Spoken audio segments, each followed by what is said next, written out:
عجیب تھے. پہلے انبیاء کو ابن اللہ کہتے رہے، پھر عشق نے ترقی کی، اپنے بارے میں کہنے لگے نحنو ابناء اللہ، ہمارے پیغمبر بھی اللہ کے بیٹے ہیں، ہم بھی اللہ کے بیٹے ہیں. اپنی طرف سے نہیں کہہ رہا ہوں. وقالت اليهود والنصارى نحن ابناء الله واحباؤه. یہ احباء نبیوں کے بارے میں نہیں کہا، اپنے بارے میں کہا. یہودیوں اور نصرانیوں نے دعویٰ کیا ہم بھی اللہ کے بیٹے ہیں اور بڑے پیارے بیٹے ہیں. پہلے کیا کہا؟ عزیر ابن اللہ، پھر کہا المسیح ابن اللہ، پھر کہا نحن ابناء اللہ. پہلے دعویٰ کیا عزیر اللہ کا بیٹا ہے، پھر کہنے لگے عیسیٰ اللہ کا بیٹا ہے، پھر کہا ہم بھی. تو یہ وہی بیماری نہ ہوئی پشاور کے دوستوں؟ پہلے نبی کو نور کہا، نور من نور اللہ، پھر خود نورانی بن گئے. وہی بیماری ہوئی کہ نہیں؟ بہت پرانی بیماری ہے یہ. حضرت نوح علیہ السلام نے آستانہ پرستوں کو پکارا، انی لکم نذیر مبین اللہ تعبدوا الا اللہ.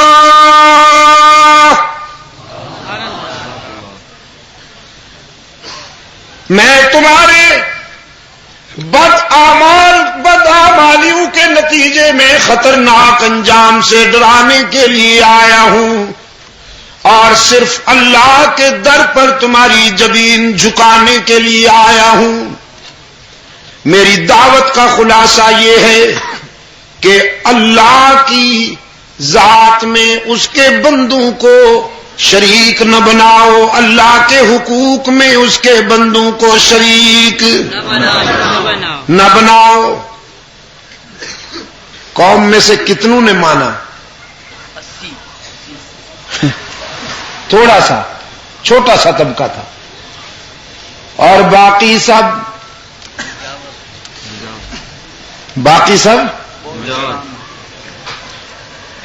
آستانہ پرست. نوح علیہ السلام پر فتوے لگائے گئے، نوح علیہ السلام پر ستم ڈھائے گئے، سوشل بائیکاٹ ہوا کہ معاشرے میں چلنے نہیں دینا انہیں. قرآن پاک نے دعوت نوح کی جھلک دی، فرمایا رب انی دعوت قومی لیلا ونہارا فلم یزدہم دعائی الا فرارا.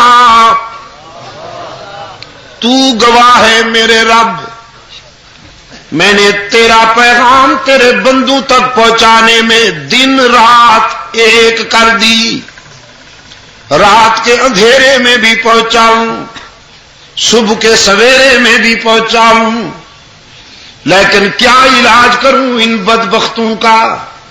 مرض بڑھتا ہے جوں جوں دوا کرتا ہوں، یہ راہ راست پہ آتے ہی نہیں.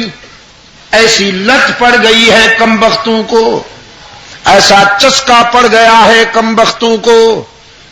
سٹائل جو ایسے بنا رکھے تھے مجاوروں نے، لمبی لمبی زلفیں، بڑے بڑے جبے، اوڑھی ہوئی چادریں، یوں سکڑ کے چلنا، دور سے یوں معلوم ہوتا تھا جیسے جنت کے اجارہ دار آ رہے ہیں. تو عام لوگ بیچارے مفتون ہو جاتے تھے.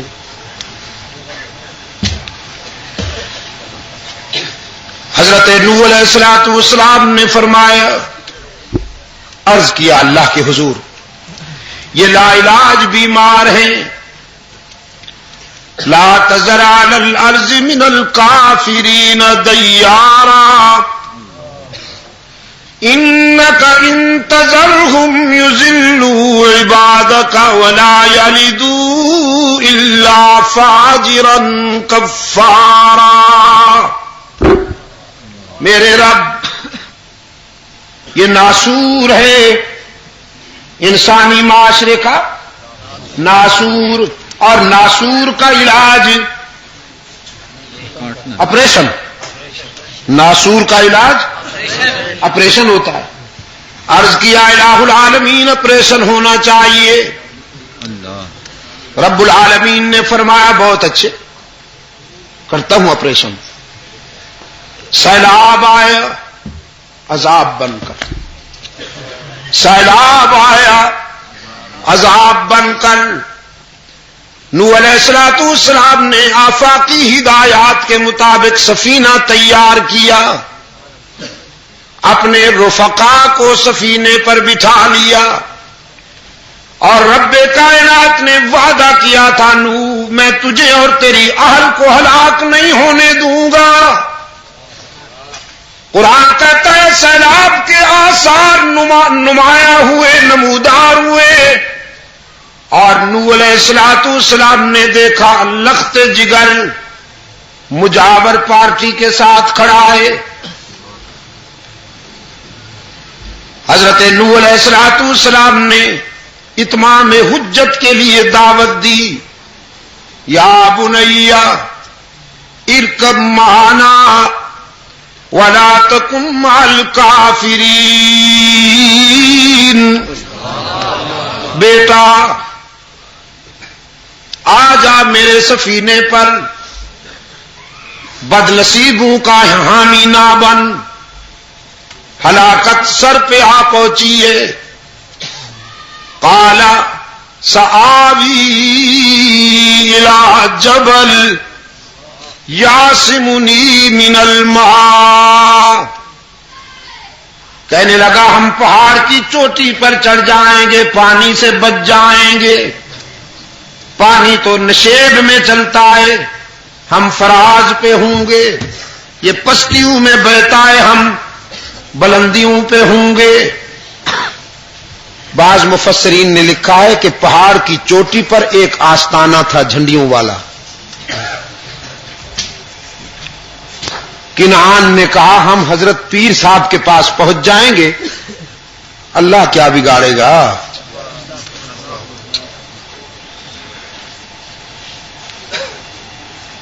باغ ڈور تو حضرت صاحب کے ہاتھ میں ہے، اللہ تو وہی کرتے ہیں جو حضرت صاحب کہے.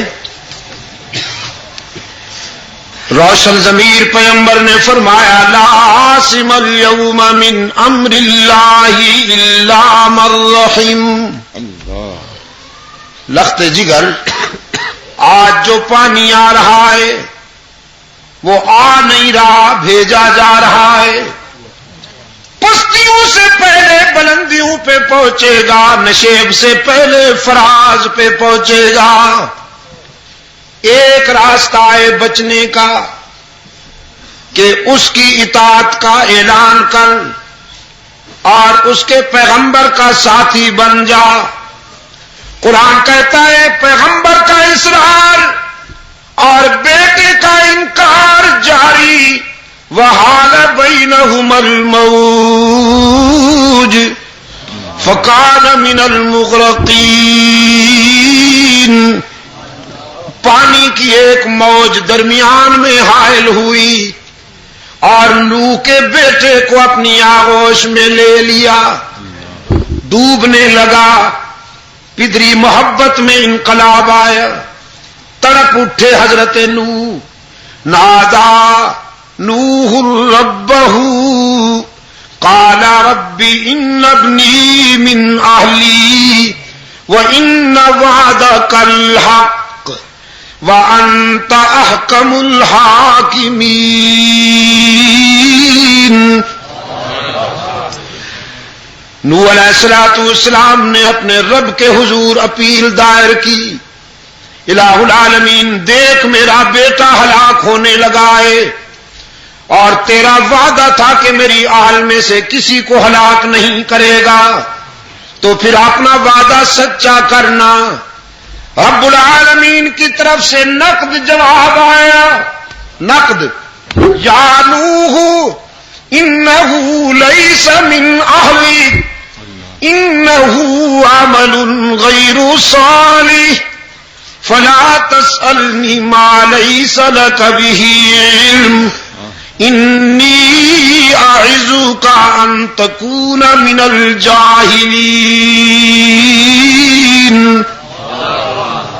میرے پیغمبر، کنعان تیرا خون تو ہے لیکن تیری آل میں سے نہیں، پر تیری برادری کی لسٹ سے خارج کر دیا ہوا ہے، لہذا اب فیصلہ سنیے، لا تسألنی ما لیس لک بہ علم، جس راز کا پتہ نہیں اس کے بارے میں لب کھولنے کی بھی اجازت نہیں۔ وہ راز کیا تھا کہ مشرک کو میں معاف نہیں کیا کرتا، ابھی یہ بتایا نہیں تھا اللہ نے کہ مشرک کو میں معاف نہیں کیا کرتا، چاہے وہ پیغمبر کا باپ ہی کیوں نہ ہو، چاہے وہ پیغمبر کا بیٹا کیوں نہ ہو، چاہے وہ پیغمبر کا چچا کیوں نہ ہو، مشرک کو رب معاف نہیں کرتا، اس لیے کہ مشرک گناہگار نہیں ہوتا۔ جزاک اللہ۔ اگر کوئی اس کی عبادت میں کسی اور کو شریک بنا دے تو اس کی غیرت بھی اسے معاف نہیں کرتی۔ رب العالمین نے فرمایا، میرے پیغمبر، بے شک تو نے 950 سال میری توحید کا پرچم اونچا رکھا، دعوت و تبلیغ میں مصیبتیں برداشت کی، لیکن قانون بہرحال قانون ہے، لا تسألنی ما لیس لک بہ علم انی اعظک ان تکون من الجاہلین۔ مشرک کے لیے سفارش مت کرو، مشرک کے لیے اپروچ مت کرو، روکتا ہوں، اور اگر میرے روکنے کے بعد پھر بھی آپ نے مشرک بیٹے کے لیے سفارش کی، لب کشائی کی، تو نبوت چھین کر تجھے بھی اسی گروپ میں کھڑا کر دیا جائے گا۔ غیرت کا معاملہ ہے کہ نہیں؟ دیکھا آپ نے، قرآن کہتا ہے حضرت نوح علیہ السلام کانپ اٹھے، فرمایا انی اعوذ بک ان اسألک ما لیس لی بہ علم الا تغفر لی وترحمنی اکن من الخاسرین۔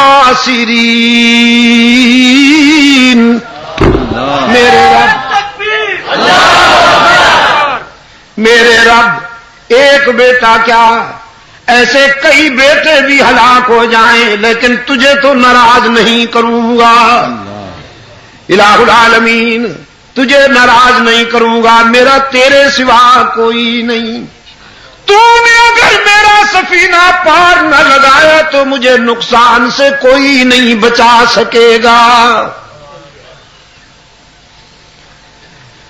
دو مسئلے حل ہو گئے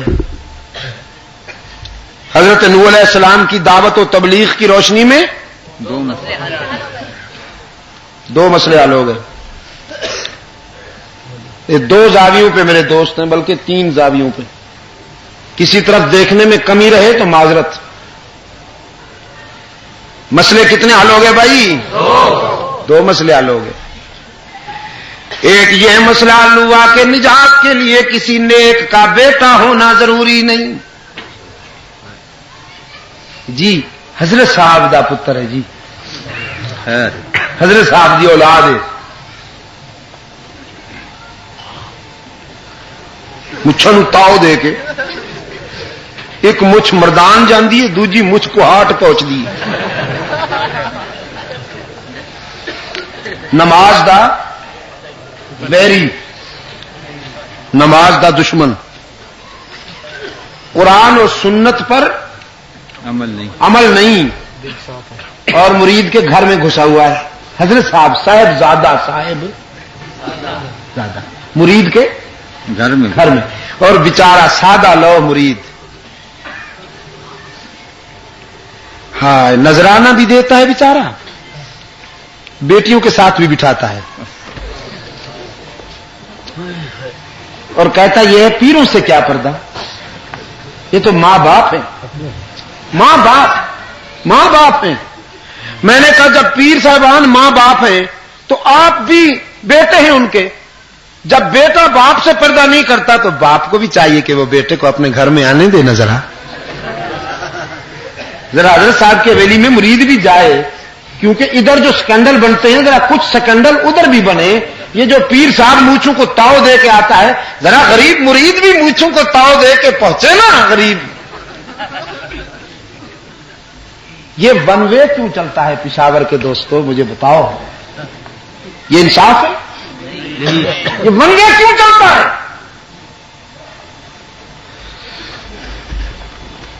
اقبال کہتا ہے نذرانہ نہیں سود ہے پیران حرم کا،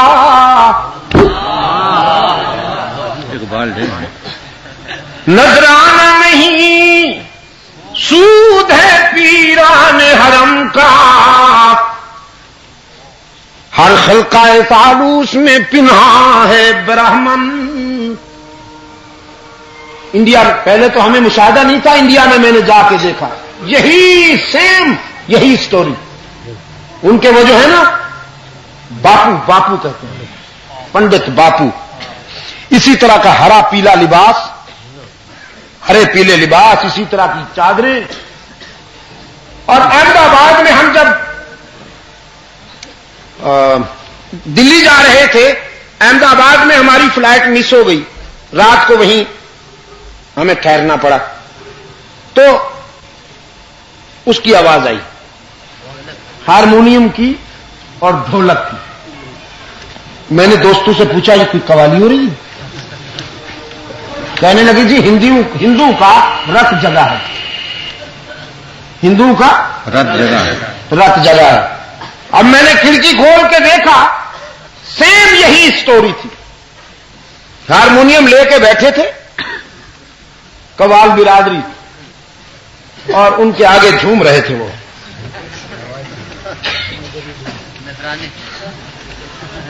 بارش ہو رہی تھی سکوں کی اور نوٹوں کی۔ میں نے کہا تو ان فنکاروں نے یہ وہاں سے سیکھا ہے، مال کمانے کا یہ ڈھنگ ان سے سیکھا۔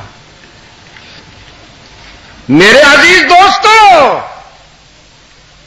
ایک تو یہ مسئلہ حل ہوا کہ نجات کے لیے کسی اللہ کے پیارے بندے کی اولاد ہونا ضروری نہیں، جب تک اس کے اپنے دامن میں کچھ نہیں ہوگا خاندانی نسبت کام نہیں آئے گی۔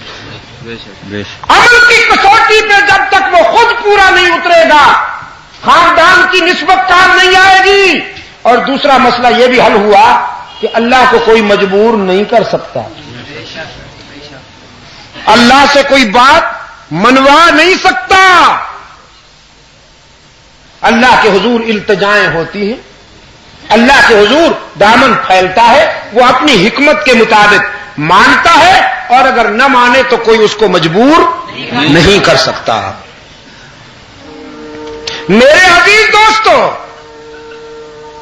قرآن پاک نے فرمایا حضرت شعیب علیہ السلام اپنی قوم کی طرف مبلغ بن کے آئے، وَإِلَىٰ مَدْيَنَ أَخَاهُمْ شُعَيْبًا قَالَ يَا قَوْمِ اعْبُدُوا اللَّهَ مَا لَكُم مِّنْ إِلَٰهٍ غَيْرُهُ۔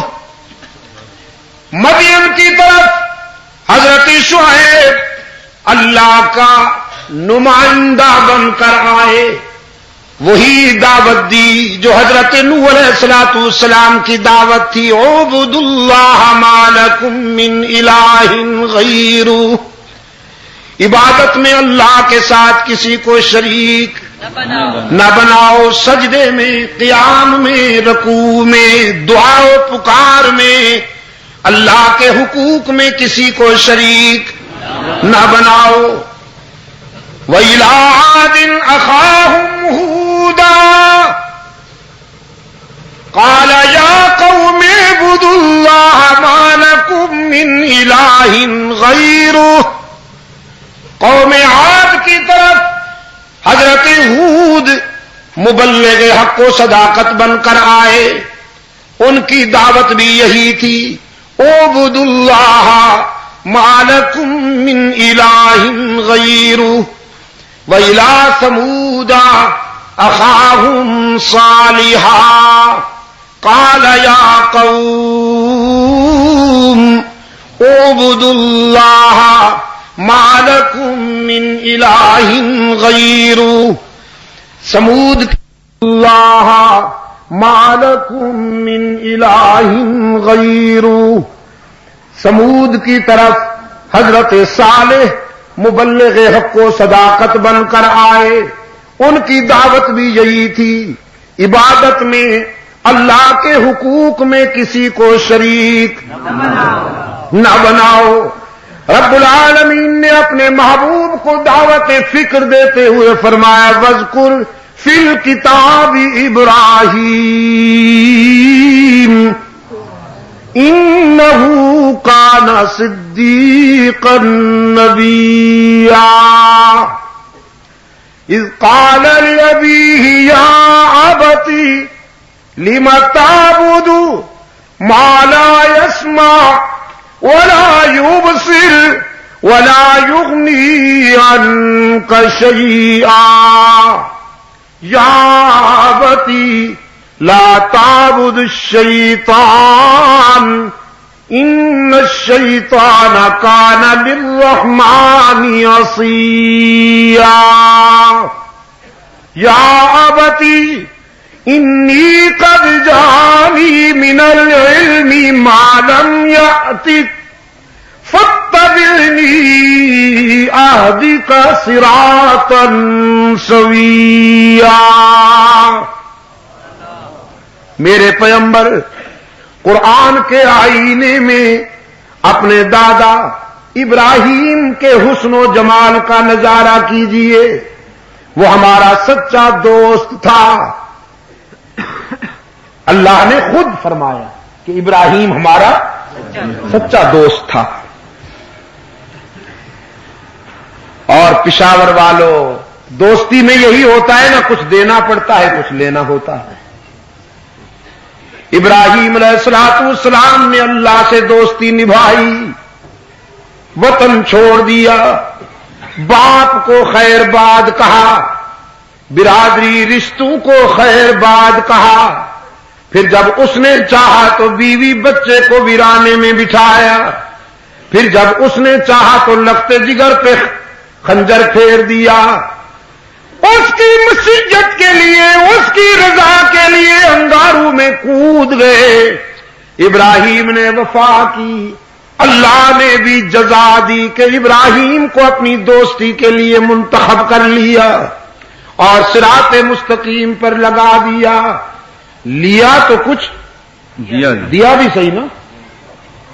دوستی کا یہی معیار ہے ساری دنیا میں.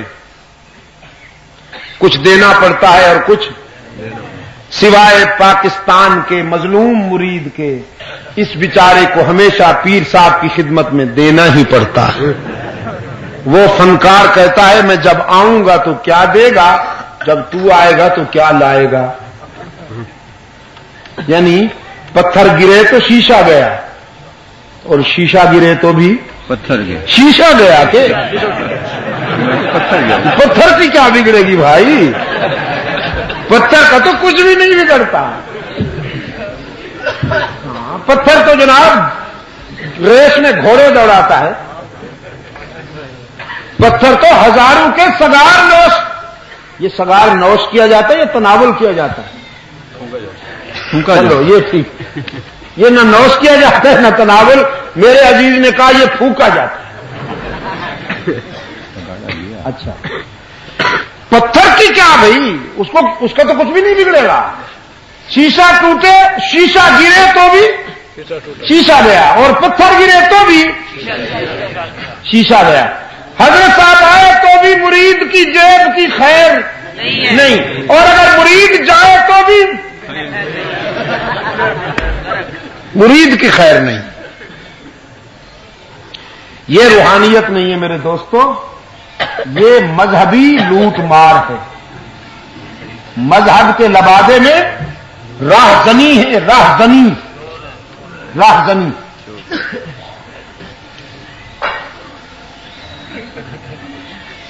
سندھ کے ڈاکوں سے اللہ بچائے اس قوم کو. ڈاکو کہیں کا بھی ہو، بہرحال وہ ڈاکو ہوتا ہے. اللہ محفوظ رکھے اس سے. وہ پنجاب کا ہو، بلوچستان کا ہو، سندھ کا ہو، ہمارے سرحد کا جہاں کا بھی ہو، اللہ اس سے محفوظ رکھے. مذہب کے لبادے میں وہ ڈاکہ ڈالے یا دوسرے کسی لبادے میں ڈالے، لیکن میں کہتا ہوں کہ جو ڈاکہ ڈاکو کے لبادے میں ڈالتا ہے وہ بہادر ہے. مذہب کے لبادے میں جو ڈاکہ ڈالتے ہیں یہ بزدل ہے. سلیمان علیہ الصلوۃ والسلام کی عدالت میں ایک پرندے نے دعویٰ کیا کہ سر میرے خامند کو مار ڈالا ہے کسی نے، شکاری نے، اور میں انصاف چاہنے کے لیے آپ کی عدالت کا دروازہ کھٹکھٹا رہا ہوں. سلیمان علیہ الصلوۃ والسلام جو تھے، آپ تو جانتے ہیں کہ وہ انسانوں پر بھی، پرندوں پر بھی، جنات پر بھی حاکم تھے. عدالت میں طلبی ہو گئی شکاری صاحب کی، جس نے کبوتر کو شکار کیا تھا. جب آئے تو ماشاءاللہ جبہ لمبا صافہ پہنا ہوا، ہاتھ میں تسبیح. پاندان اس وقت نہیں ہوا کرتا تھا، غلط بات مت کیا کرو. تو بڑا عجیب سٹائل بنا رکھا تھا اس نے. سلیمان علیہ السلام نے فرمایا یہی ہے تیرے شوہر کا قاتل؟ اس نے کہا جی یہی ہے. لگتا تو نہیں ہے. خنجر پہ کوئی داغ نہ دامن پہ کوئی چھینٹ. لوٹتے بھی ہیں اور پکڑے بھی نہیں جاتے. خنجر پہ کوئی داغ نہ دامن پہ کوئی چھینٹ. تم قتل کرو ہو کہ کرامات کرو ہو، نظر تو نہیں آتا قاتل. اس نے کہا جی یہی ہے، بس پوچھ لیجیے آپ. سلیمان علیہ الصلوۃ والسلام نے فرمایا میاں تم تو بڑے نورانی شکل ہے، وہ بڑے چمکتے ہو، کیا تم نے اس کے شوہر کو مار ڈالا ہے؟ کہنے لگے جی ہاں مار ڈالا ہے، اس لیے کہ یہ حلال ہے، ان کا کھانا حلال ہے، تو میں نے حلال سمجھ کے اس کو شکار کیا ہے. بڑا چونکہ معقول جواب تھا، حضرت سلیمان علیہ الصلوۃ والسلام نے کبوتری کی طرف دیکھا کہ کیا بھائی مطمئن ہوئے ہو تم جب حلال بنائے گئے ہو تو تمہارا شکار کیا، اس نے کون سی غلط بات کی؟ وہ کہنے لگی جی مجھے بھی معلوم ہے کہ اللہ نے ہمیں انسان کی غذا بنایا، حلال بنایا، مجھے اس پر اعتراض نہیں. مجھے تو اعتراض اس پر ہے کہ لبادہ پہن رکھا ہے اس نے ولیوں والا اور کام کرتا ہے شکاریوں والا. اس کے کہو یا شکار چھوڑ دے یا لبادہ اتار دے.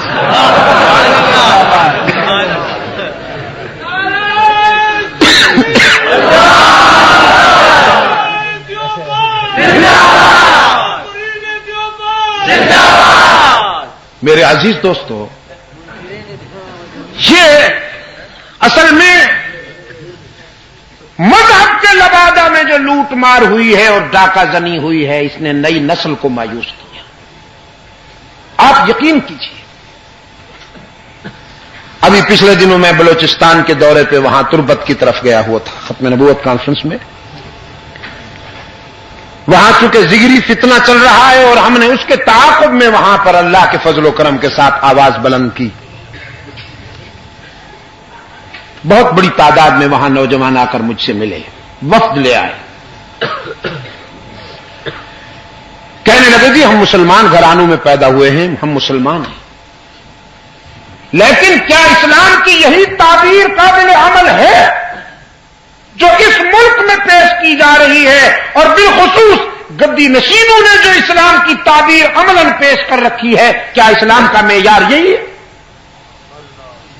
کہ ایک ساتھ گدی پر بیٹھے ہوئے ہیں، نذرانے بٹور بٹور کر کروڑ پتی ہو گئے ہیں، ان کے گھوڑے انٹرنیشنل ریس میں حصہ لیتے ہیں اور وہ کروڑوں کے سگار پیتے ہیں، پتہ نہیں کیا کچھ کرتے ہیں، اور دوسری طرف مرید ہے بیچارہ، اسے نان زمین نہیں ملتا، اس کے بیمار بچوں کو علاج نہیں ملتا، اس کے بچوں کو تعلیم نہیں ملتی، اور حضرت صاحب کی پانچوں گھی میں ہے، پھر وہ مرید سے کہتا ہے یہ تو مقدر کے فیصلے ہیں کہ تو غریب ہے میں امیر ہوں۔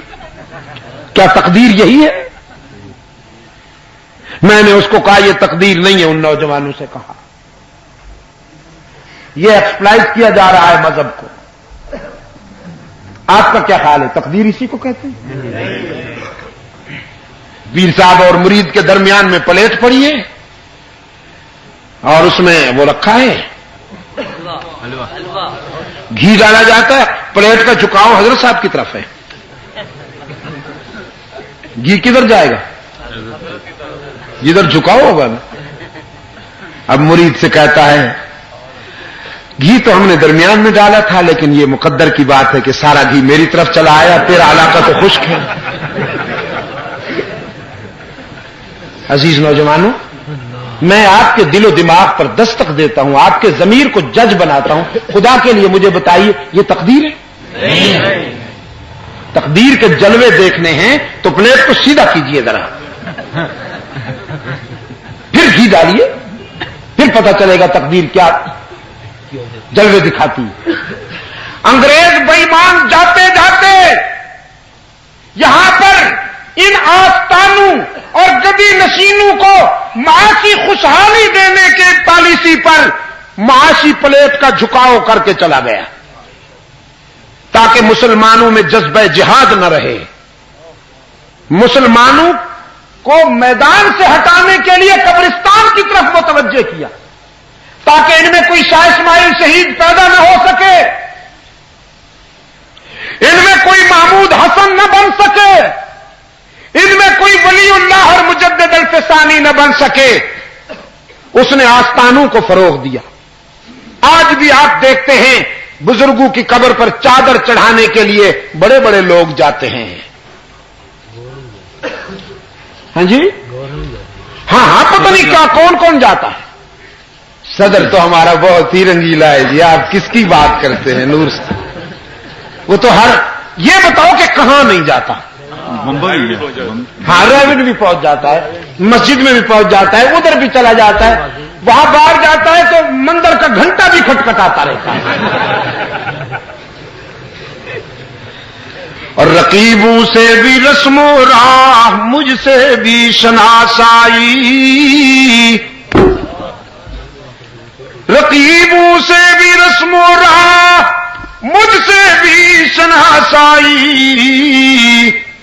ادا سرکار کی اپنی سمجھ میں تو نہیں آئی۔ سب کو خوش کر رہا ہے، سب کو، لیکن پالیسی ہے یہ۔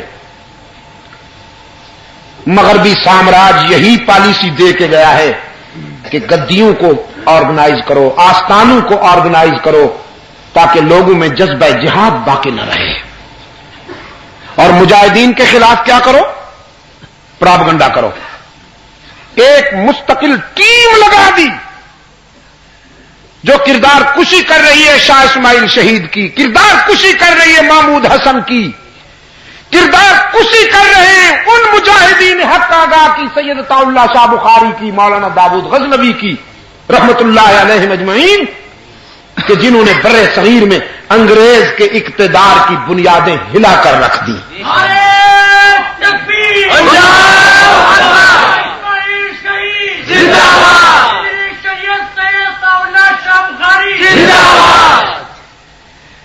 ایک مکمل ٹیم لگا دی گئی ہے ان لوگوں کے پیچھے، انہیں بدنام کرو۔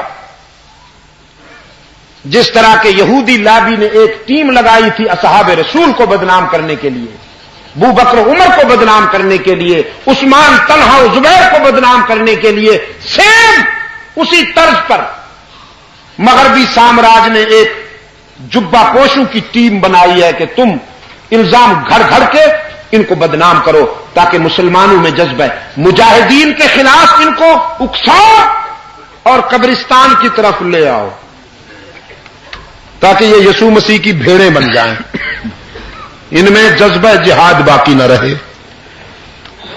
میرے عزیز دوستو، فرمایا وَاذْكُرْ فِي الْكِتَابِ إِبْرَاهِيمَ إِنَّهُ كَانَ صِدِّيقًا نَبِيًّا إِذْ قَالَ لِأَبِيهِ يَا أَبَتِ لِمَ تَعْبُدُ مَا لَا يَسْمَعُ وَلَا يُبْصِرُ وَلَا يُغْنِي عَنكَ شَيْئًا۔ خلیل اللہ نے سب سے پہلے اپنی دعوت کا مخاطب اپنے باپ کو بنایا، انذر عشیرتک الاقربین۔ گھر سے دعوت و تبلیغ کا سلسلہ شروع کیا، باپ سے کہا او بد نصیب، یہ جن کے سامنے تو جبین جھکاتا ہے یہ تیری پکار کو سن بھی نہیں سکتے، تیرے کام بھی نہیں آ سکتے، تیری بدحالی کو دیکھ بھی نہیں سکتے، اتنے کمزوروں کو پکڑ بیٹھے ہو اور اتنے طاقت والے کو چھوڑ بیٹھے ہو، کیا کھویا اور کیا پایا؟ میری طرف آ، میں تجھے صراط مستقیم پر لگا دوں۔ میرے پاس وہ علم ہے جو تمہارے پاس نہیں، میں عرش بری کا نمائندہ ہوں۔ لیکن آستانہ پرست باپ نے، مجاور باپ نے، وہ جو آمدنی کا سلسلہ تھا اسے خطرے میں ڈالنا گوارا نہ کیا، ابراہیم علیہ السلام کی دعوت کو قبول کرنے سے انکار کر دیا، بلکہ دھمکی دی کہ تیری جان لے لوں گا۔ خلیل نے بھی دو ٹوک جواب دیا، جو کر سکتے ہو کر لو لیکن حق کی بات نہیں چھوٹے گی۔ دعوت و تبلیغ کا خلاصہ ابراہیم کا بھی یہی تھا، اعبدوا اللہ ما لکم من الہ غیرہ۔ حضرت یوسف علیہ السلام جیل کی تنہائیوں میں بیٹھے ہیں، نوجوان خواب عرض کرتے ہیں، یوسف ہمارے خوابوں کی تعبیر بتائیے۔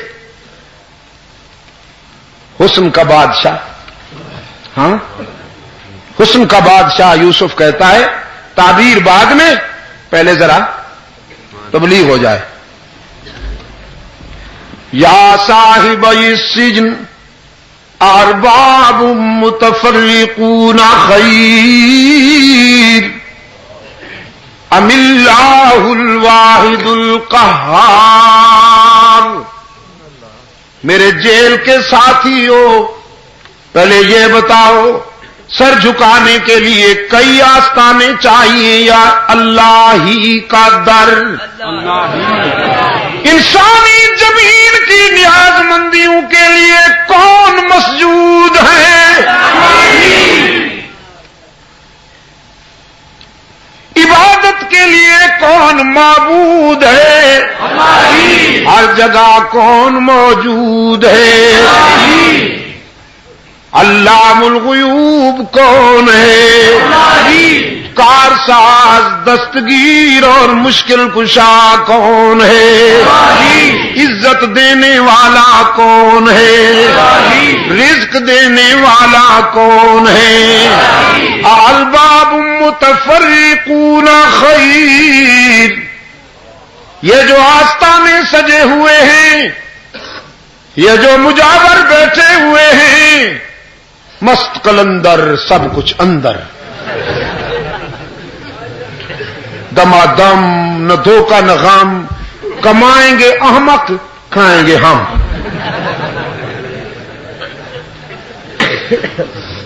یہ جو بیٹھے ہیں یہ بہتر ہیں یا وہ کس سے مانگا جائے؟ اللہ ہی سے۔ یا ان آستانوں پہ سر جھکایا جائے؟ پوچھا یوسف علیہ السلام نے جیل کی خلوتوں میں.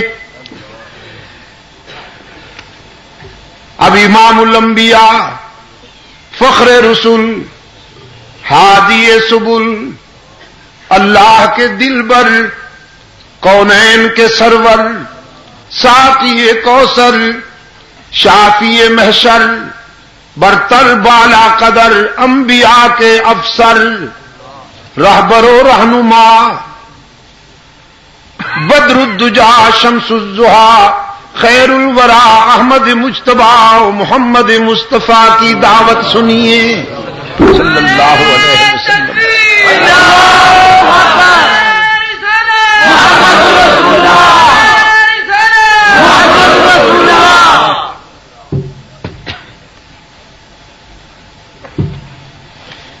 سرکار دو عالم صلی اللہ علیہ وسلم کی دعوت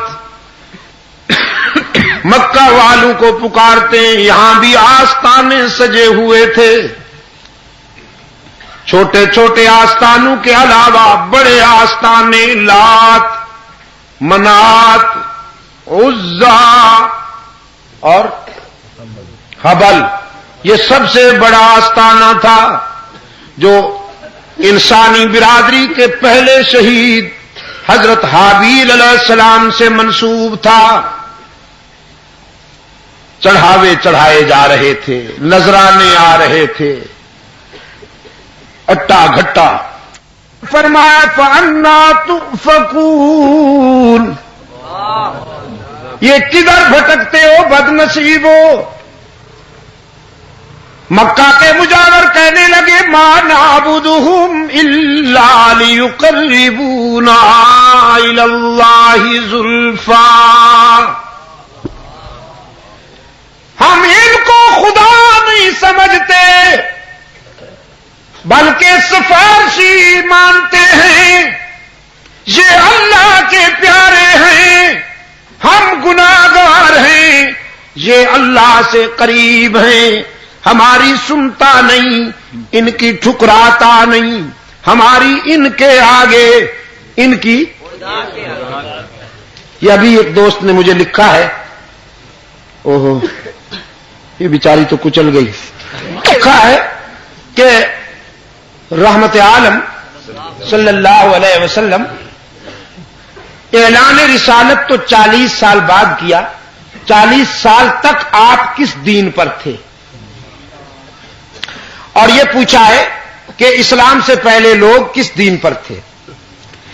میرے عزیز، میں کئی مقامات پر یہ بات کہہ چکا ہوں، شاید آپ نے نہیں سنی تو عرض کر دوں کہ اسلام سے پہلے مکہ والے اپنے آپ کو دین براہیمی پر سمجھتے تھے.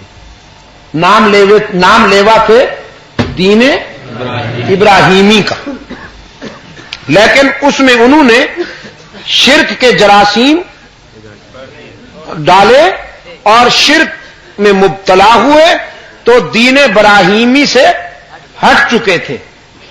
رحمت عالم صلی اللہ علیہ وسلم، جیسا کہ میں کئی مقامات پر یہ عرض کر چکا ہوں، بچپن سے وصال تک اللہ کی حفاظت میں رہے.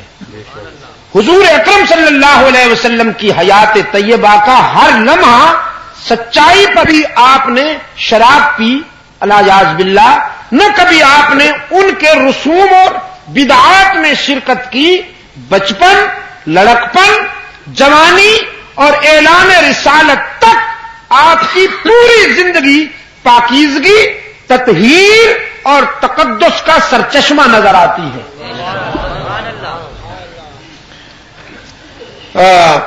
بعض حضرات کا یہ بھی خیال ہے کہ حضور اکرم صلی اللہ علیہ وسلم کے والدین جو ہیں، حضرت عبداللہ ہیں، سیدہ آمنہ ہیں، اللہ نے ان کو بھی شرک سے محفوظ رکھا تھا. اللہ نے ان کو شرک سے محفوظ رکھا تھا.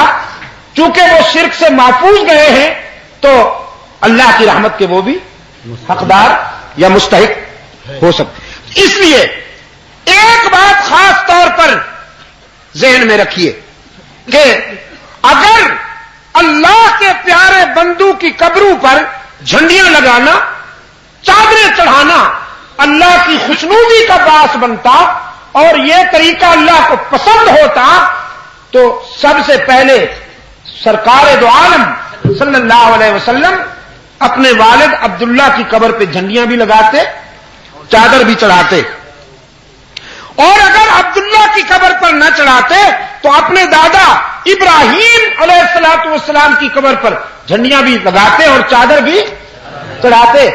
لیکن حضور اکرم صلی اللہ علیہ وسلم کی حیات طیبہ میں ایسا کوئی عمل نہیں ملتا، ایسی کوئی دلیل نہیں ملتی، نہ صحابہ کرام کی زندگیوں میں ایسی کوئی بات ملتی ہے۔ قبرستان میں جانے کا حکم ہے اسلام میں کہ قبرستان میں جایا کرو۔ حضرت عثمان بن عفان رضی اللہ تعالی عنہ سے کسی نے عرض کیا کہ امیر المومنین کچھ شباب ہیں، حالات موزوں ہیں، تو تکبر نفس آ گیا ہے، ذرا غرور آ گیا ہے، کوئی ایسا وظیفہ بتائیے کہ میں عاجزی، تواضع اور انکسار سے قریب رہوں۔ حضرت عثمان رضی اللہ تعالی عنہ نے فرمایا کسی اور وظیفے کی کیا ضرورت ہے، روزانہ قبرستان چلے جایا کرو، روزانہ نہیں تو ہفتے میں ایک بار چلے جایا کرو، ہفتے میں ایک بار نہیں تو مہینے میں ایک بار چلے جایا کرو، قبرستان میں جا کے دیکھا کرو کیسے کیسے حسینوں کی مٹی پلید ہو رہی ہے۔ وہ عبرت کی جا تھی، قبرستان عبرت کی جا تھی، تماشا نہیں تھا۔ اور اب بنا دیا گیا ہے، ہاں اب تو منڈیاں بن گئے ہیں، میلے لگتے ہیں میلے، اور پاکستان کی بد کردار عورتیں، سنا ہے کہ وہاں سندھ میں ایک وہ ہے آستانہ ہے، گرم پیر اور گرم، یا اللہ دو بادشاہ ہے یہ تو، دو بادشاہ، پیر ہی کیا کم گرم ہوتا ہے کہ پھر گرم بھی ہے، ثم گرم ثم گرم، یا اللہ اللہ محفوظ رکھے۔ تو وہاں پر جاتی ہیں بد کردار عورتیں پاکستان کی، اور سنا ہے کہ وہاں وہ کچھ ہوتا ہے کہ میں اس مسند پر بیٹھ کر بیان نہیں کر سکتا، میری زبان، میری شرافت مجھے اجازت نہیں دیتی، میرا ضمیر مجھے اجازت نہیں دیتا کہ میں وہ ڈیٹیل آپ کے سامنے رکھوں۔ طبلہ سرنگی کی تھاپ پر وہاں بزرگان دین کو خراج پیش کیا جاتا ہے ناچ ناچ کر، اور جیسا کہ میں نے آپ کو عرض کیا یہ ہو نہیں رہا، کرایا جا رہا ہے، پالیسی کے تحت ہو رہا ہے، اور اگر یہ جرم ہے تو اس کی سزا دو طبقوں کو ملے گی، ایک ان علماء کو جو یہ سب کچھ جانتے ہیں اور چپ بیٹھے اس ظلم کے خلاف بولتے نہیں ہیں، حشر میں ان کو اللہ کے سامنے جواب دہی کرنی ہوگی، حق تعالی کے سامنے ان سے پوچھا جائے گا کہ یہ ظلم ہو رہا تھا اور تم چپ تھے۔ اور دوسرا، مسند اقتدار پر بیٹھنے والے ہمارے ان دوستوں سے پوچھا جائے گا کہ جو اسلام کا نام لیتے ہیں اور اسلام کی روح پر یہ کند چھری چلائی جا رہی ہے۔ سرکار دو عالم صلی اللہ علیہ وسلم نے پکارا مکہ والوں کو، یہ کہاں جاتے ہو تم آستانوں کی طرف؟ کہنے لگے جی اللہ کے پیارے ہیں، ہماری سنتا نہیں اور ان کی ٹکراتا نہیں، ہماری ان کے آگے اور ان کی اللہ کے آگے۔ سرکار دو عالم صلی اللہ علیہ وسلم نے فرمایا یہی تو بھول ہے تمہاری، تم کہتے ہو گناہگاروں کی سنتا نہیں، اور میں یقین دلانے آیا ہوں کہ وہ اپنے در پہ آنے والے کو مایوس کرتا نہیں۔ براہ راست پکارو، ساری دنیا سے کٹ کر، ساری دنیا کو چھوڑ کر اس سے رشتہ جوڑو، ساری دنیا کو چھوڑ کر اس سے رشتہ جوڑو، سب کو چھوڑ کر رب کے در پہ آؤ، آنسو بہاؤ، دامن پھیلاؤ، معافی ضمیر اس کے حضور پیش کرو۔ دنیا کا کوئی تعلق اور کوئی رشتہ تمہارے اتنا قریب نہیں ہوگا جتنا اس کا لطف و کرم تمہارے قریب ہوگا۔